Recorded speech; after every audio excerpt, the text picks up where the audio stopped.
Muy buenas tardes, soy Luis Fernando Cepeda Palacio y les voy a dar la clase de otras causas de hepatitis infecciosa como parte del curso de nosología. Hemos visto ya en este curso las infecciones por virus hepatótrofos, pero debemos de recordar que por las características del hígado, que es un órgano extremadamente vascularizado y que tiene las células hepáticas varios receptores, que comparte con otro tipo de células puede ser afectado por otras infecciones fuera de los virus hepatótrofos. O podemos ver esta es lo que le dicen que es la tríada portal o el ovulillo hepático clásico, en donde vemos la vena hepática central, que es la que drena sangre, y en su periferia, alrededor del hexágono del lobulillo, encontramos en una disposición en las aristas las tríadas portales constituidas por las venas portas, los capilares biliares y las arterias hepáticas. Esta disposición en donde está la vena central y alrededor de ella discurren una serie de sinusoides hepáticos por los cuales se intercambian la sangre y la bilis en relación de la vena central y las tríadas portales. Es muy importante el reconocer la anatomía natural del hígado porque va a soler estar alterada en las diferentes afecciones hepáticas. Ahora, regularmente los patógenos infecciosos que vamos a encontrar van a generar afección hepática en una manera específica. Las cuatro disposiciones clásicas van a ser alteraciones de las pruebas de función hepática, pacientes asintomáticos, una hepatitis infecciosa con patrón hepatocelular franco, aguda, una hepatitis granulomatosa con una disposición más crónica y una progresión más común de insuficiencia hepática, y el absceso hepático, que esto van a dar algunos tipos de patógenos que van a dar una infección más localizada, como en la de la imagen, que ahorita vamos a hablar de ellos. Debemos de recordar que todo tipo de patógeno infeccioso, virus, bacterias, micobacterias, parásitos y hongos, van a poder afectar el hígado, aunque cada uno de estos va a tener una disposición eh, específica, unos datos clínicos claves que nos van a hacer pensar en ellos y que van a hacer una incidencia mucho menor a lo de los virus hepatótrofos, ¿no? Tal vez haciendo un pequeño paréntesis en esta introducción antes de entrar a los patógenos en particular, podemos recordar que los granulomas hepáticos van a tener diferentes disposiciones dependiendo del mecanismo de lesión, y algunos patógenos infecciosos van a estar más asociados a algún tipo de granuloma, y es por eso lo importante en este tipo de padecimientos, las biopsias y la buena comunicación con el patólogo, porque nos van a ayudar a dirigir el diagnóstico y el tratamiento posterior, como por ejemplo los granulomas hechos por macrófagos jabonosos van a estar más asociados a gonococos, mientras que a rodococos, mientras que los granulomas epitelioides son muy típicos de tuberculosis, pero se pueden también presentar en brucela y en lepra, mientras que los granulomas con anillos de fibrina están asociados a enfermedades más atípicas como fiebre Q, fiebre tifoidea, virus de Epstein-Barr, entre otras cosas, ¿no? Pero hay una relación entre la morfología histopatológica y el patógeno. Para entrar en uno de los patógenos ya en concreto, de la familia herpes viridae, tienen mucha relación con la afección hepática, y el virus de Epstein-Barr es el cuarto miembro de la familia.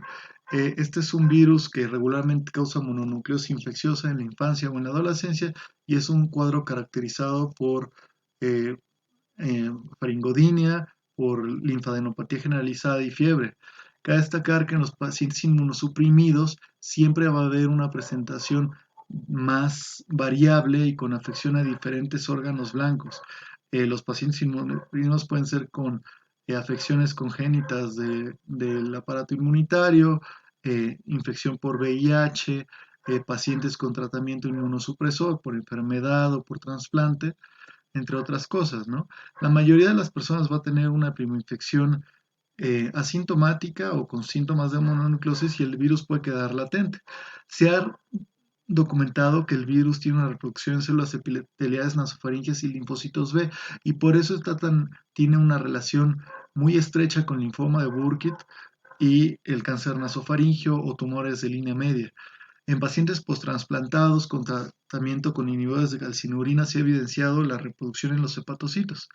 La seroprevalencia mundial es pues, casi el 100%, es un virus ubicuo y a todas las personas le puede dar. De ahí que la reactivación en estados de inmunosupresión pues, suele ser tan importante y suele ser buscada em, en los esquemas de trasplante, ¿no? Entonces, cuando el virus de Epstein-Barr afecta el hígado, la presentación clínica es variable. Como podemos ver, la prevalencia de los síntomas y de los hallazgos como ictericia y hepatosplenomegalia pues son de menos del 20%, pero la mayoría de las personas, hasta el 90%, van a tener una elevación de transaminasas, una elevación leve de 2 a 3X y una elevación de fosfatasa alcalina y de bilirrubinas.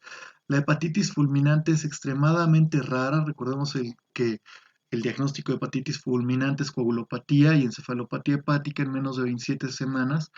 Es hepatitis fulminante, se divide en hiperaguda menos de 2 semanas, aguda en menos de un mes y subaguda de un mes a las 27 semanas, y en donde se demuestre que solo hay una afección lesiva al hígado y que ésta está causando esta falla hepática fulminante, ¿no? Pues es muy rara aquí. Entonces, el virus de Epstein-Barr va a tener hallazgos histopatológicos muy francos. Esta imagen que les he puesto es en un tejido de patrón de la India y es esa infiltración típica del virus de Epstein-Barr en donde vemos los sinusoides ocupados por linfocitos y se ve así, ¿no? Como que está rosita y luego moradito en medio. Luego, en las triadas portales va a haber una infiltración linfocítica y en más aumento y en el 100X podemos ver estos linfocitos con un citoplasma bastante grande y con inclusiones citoplasmáticas que pudiesen parecerse un poco a las de citomegalovirus. El virus de Epstein-Barr, el diagnóstico lo vamos a hacer con serología regularmente, casi siempre, y con carga viral más rara vez. Los anticuerpos heterófilos son comúnmente utilizados, pero la carga viral ahorita está en más boga, ya que tiene más sensibilidad y especificidad de la infección activa. El tratamiento regularmente es de soporte y reportes de casos de uso de antivirales en estas patologías, pero no es ampliamente recomendado aún su uso. La siguiente enfermedad que vamos a revisar es citomegalovirus.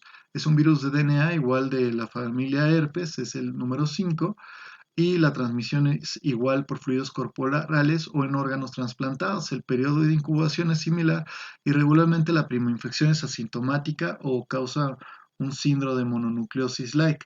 Se nombró así cuando fue descubierto en el año 58 porque en los hallazgos histopatológicos se encuentran estas células con citoplasma muy prominente en donde se aprecian los cuerpos de inclusión. Entonces eran células anormalmente grandes en los tejidos que tenían estos agregados. Regularmente la infección se mantiene latente después en monocitos, megacariocitos y en otros progenitores de la médula ósea, y la seroprevalencia mundial es muy variable dependiendo del país, pero oscila entre los 60 y los 100%. Los pacientes cuando tienen una infección latente y después entran en un estado de inmunosupresión, como infección por VIH cuando tienen menos de 100 CD4 o tratamiento inmunosupresor por trasplante o tratamiento inmunosupresor por enfermedad reumatológica, pueden desarrollar reactivación y formas graves que ya hemos revisado en otras ocasiones como colitis, retinitis o encefalitis, que son las tres más comunes, y más raro es la afección hepática. Cabe destacar que en la reactivación de CMV vamos a encontrar pacientes que van a tener elevaciones moderadas de transaminasas, pueden ser hepatitis granulomatosa, incluso trombosis de vena portal que se va a manifestar como una citis sin datos de falla hepática franca. Las sospechas diagnósticas las vamos a tener cuando tengamos pruebas de función hepática normales, tengamos CMV documentado. El 90% de los pacientes con hepatitis por CMV tienen una presentación simultánea a otra forma grave y es de exclusión, ¿no? Primero vamos a descartar virus hepatótrofos, entre otras cosas. La histopatología vamos a encontrar granulomas epitelioides no gaseosos, triaditis portal, que es la infiltración linfocítica en la tríada portal, y necrosis focales. La confirmación la hacemos por biopsia y tinción de inmunohistoquímica. Podemos hacer un cultivo en isolación de fibroblastos fetales. Serología, la antigenemia positiva para el antígeno del virus P650 o hibridación de DNA, ¿no? El tratamiento, pues se va a tratar como eh, un CMB con daño a órgano blanco, en donde vamos a dar una fase de inducción de 2 a 4 semanas hasta remisión de los datos de afección local, es decir, que empiezan a bajar las transaminas. Posteriormente vamos a mantener un tratamiento de sostén, como dicen las guías, hasta que el paciente tenga más de 100 CD4 o se llega el cambio de tratamiento inmunosupresor o limitemos ese factor que está causando problema, ¿no? Vamos a hablar también de sífilis. De nuevo, estas son revisiones rápidas sobre la afección hepática. Entonces, sífilis es causado por una espiroqueta, que es el Treponema pallidus. Podemos ver este esquema del Nature que es muy bonito, en donde vemos el endoflagelo y esa forma de espiral debido a esto. La afección clásica de sífilis, hay una incubación, luego sífilis primaria. El 40% puede progresar en menos de un año a sífilis secundaria, de ahí puede haber autolimitación de nuevo en un gran porcentaje de los casos y solamente el 30% va a tener una sífilis latente precoz y de ahí también va a ser un porcentaje muy bajo que va a tener sífilis terciaria. ¿En qué momentos podemos tener afección hepática en los pacientes con sífilis secundaria y sífilis terciaria? En sífilis secundaria vamos a tener una alteración de hepatitis y en sífilis terciaria vamos a tener lesiones gomosas en el hígado. Cabe destacar que la sífilis secundaria regularmente va a presentar hepatitis en los pacientes que tengan infección por VIH. En esta casuística de Inglaterra, en donde analizaron 144 casos confirmados de hepatitis sifilítica, lo cual lo hicieron por positividad de pruebas treponémicas y negatividad de otra coinfección que causara hepatitis. Lo analizaron y vieron que los laboratorios tenían elevación en patrón hepatocelular, eh, que los pacientes tenían muy vagos síntomas. Regularmente el síntoma más común era en 78% el exantema asociado al secundarismo sifilítico y que algunos pacientes podían tener hepatomegalia, ictericia, linfadenopatía y esplenomegalia. Entonces, pues bastante variable, ¿no? Realmente es paciente con sífilis secundaria en donde tiene datos de hepatitis por laboratorio. A 53 pacientes, 55 casos le realizaron biopsia en donde encontraron infiltración por células plasmáticas a nivel portal y necrosis hepatocelular y algunos granulomas. El tratamiento no existe en una guía tal cual donde te defina en sífilis, en hepatitis sifilítica que hay. A varias personas le dieron tratamiento de sífilis latente tardía. Fue el tratamiento más utilizado hasta en 72% de estos casos y solo en 6 personas hubo reacción de Harris-Forheimer. Vamos a hablar un poquito de tuberculosis y su afección hepática, ¿no? Entonces, existen varios patógenos en donde que se asocian a la familia Mycobacterium tuberculosis, el más común tuberculosis, pero sabemos que ya existe bovis africanum, entre otras cosas. Bovis un gran problema en el tratamiento por sus resistencias intrínsecas y dentro del ciclo de infección de tuberculosis, donde regularmente se hace la afección hepática es en la reactivación. Vamos a dividir la hepatitis tuberculosa eh, en dos entidades diferentes, que es la hepatitis tuberculosa asociada a la afección miliar y la asociada a la afección localizada, es decir, que no tienen tuberculosis miliar. Y bueno, podemos ver que en este caso la coinfección con VIH es muy importante, apoya mucho el diagnóstico. Entre menor CD4 hay más relación con expresión extrapulmonar y el 17.4% de los casos de hepatitis tuberculosa tuvieron VIH, mientras solamente que el 4.3% de los que no tenían VIH, ¿no? Cabe destacar que en la infección con hepatitis virus B y C aumenta la probabilidad de falla hepática y de lesión asociada al tratamiento y que en un paciente que tiene carga viral de hepatitis B de más de 20.000 copias debe de retrasarse su tratamiento de tuberculosis y iniciar primero con el tratamiento supresor viral de hepatitis B. Bueno, voy a hacer una pausa porque ya van a acabar los 15 minutos.